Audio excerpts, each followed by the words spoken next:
کیا آپ جانتے ہیں دنیا میں ایک ایسی قبر بھی موجود ہے جسے کھودنا منع ہے، جسے کھولنا موت کی دعوت دینے کے برابر ہے، اور جس کے اندر آج بھی ایسی طاقت قید ہے جو پورے شہر کو تباہ کر سکتی ہے۔ یہ کوئی فلمی کہانی نہیں ہے، یہ ہے امریکہ کی سب سے خطرناک تابوت کی سچی داستان۔ یہ کہانی ہمیں لے جاتی ہے امریکہ کی ایک خاموش اور سنسان قبرستان میں، جہاں زمین کے نیچے ایک عجیب و غریب تابوت دفن ہے۔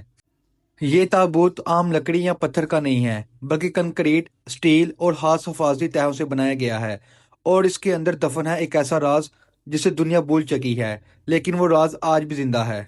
اس کہانی کا آغاز ہوتا ہے ڈاکٹر رچرڈ میک کینلے نامی ایک سائنسدان سے۔ رچرڈ میک کینلے امریکہ کے ان سائنسدانوں میں شامل تھے جو ایٹمی توانائی پر کام کر رہے تھے۔ یہ وہ دور تھا جب امریکہ ایٹمی طاقت بننے کی دور میں تھا، اور سائنسدان دن رات ایسے تجربات کر رہے تھے جن کے نتائج انسانیت کے لیے خطرناک بھی ہو سکتے تھے۔ ایک دن ڈاکٹر رچرڈ ایک انتہائی خفیہ تجربے پر کام کر رہے تھے۔ یہ تجربہ تھا ریڈیو ایکٹیو مٹیریل پر۔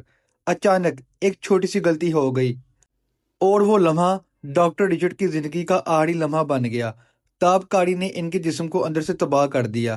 ڈاکٹر رچرڈ جانتے تھے کہ وہ اب زیادہ دیر زندہ نہیں رہ سکتے۔ مرنے سے پہلے ڈاکٹر رچرڈ نے حکومت کو ایک عجیب وصیت دی۔ انہوں نے کہا، میرا جسم عام قبر میں دفن مت کرنا، کیونکہ میرا جسم تابکاری سے بڑا ہوا ہے۔ اگر یہ زمین میں پھیل گئی تو ہزاروں لوگ متاثر ہو سکتے ہیں۔ حکومت حیران رہ گئی۔ امریکی حکومت نے فوراً ماہرین کو بلا لیا۔ فیصلہ ہوا کہ ڈاکٹر رچرڈ کو ایک خاص تابوت میں دفن کیا جائے گا۔ یہ تابوت 10 فٹ گہری قبر میں رکھا گیا، مکمل طور پر کنکریٹ اور سٹیل سے بند، اور تابکاری کو باہر روکنے کے لیے خاص سیلنگ۔ یہ تابوت عام قبر جیسا نہیں تھا، بلکہ ایک ایٹمی قید خانہ تھا۔ حکومت نے اس قبر کے ارد گرد سخت پابندیاں لگا دی۔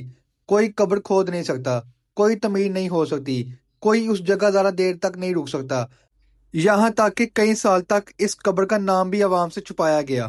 سائنسدانوں کے مطابق ڈاکٹر رچرڈ کے جسم میں موجود تابکاری ہزاروں سال تک خطرناک رہ سکتی ہے۔ اگر یہ تابوت کبھی ٹوٹ گیا یا زمین میں دھنسا تو تابکاری پانی میں مل سکتی ہے، اور پھر نہ صرف وہ علاقہ بلکہ پورا شہر متاثر ہو سکتا ہے۔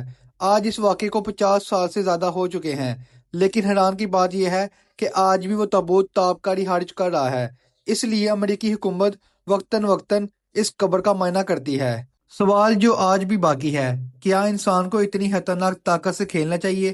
کیا سائنس واقعی ہمیشہ فائدہ دیتی ہے، یا کبھی کبھی یہ انسانیت کے لیے عذاب بن جاتی ہے؟ یہ کہانی ہمیں سکھاتی ہے کہ سائنس طاقتور ہے، لیکن بغیر ذمہ داری کی طاقت تباہی بن سکتی ہے۔ ایک انسان کی غلطی ہزاروں جانوں کو خطرے میں ڈال سکتی ہے۔ وہ قبر آج بھی خاموش ہے، لیکن اس کی خاموشی میں ایک چیخ بھی چھپی ہے جو ہمیں خبردار کرتی ہے، طاقت کو سمجھ کر استعمال کرو، ورنہ طاقت تمہیں ختم کر دے گی۔ اگر آپ کو یہ کہانی پسند آئی ہے تو ویڈیو کو لائک کریں اور چینل کو سبسکرائب کریں، اور کمنٹس میں بتائیں کیا آپ ایسی مزید سچی کہانیاں سننا چاہیں گے۔ اللہ حافظ۔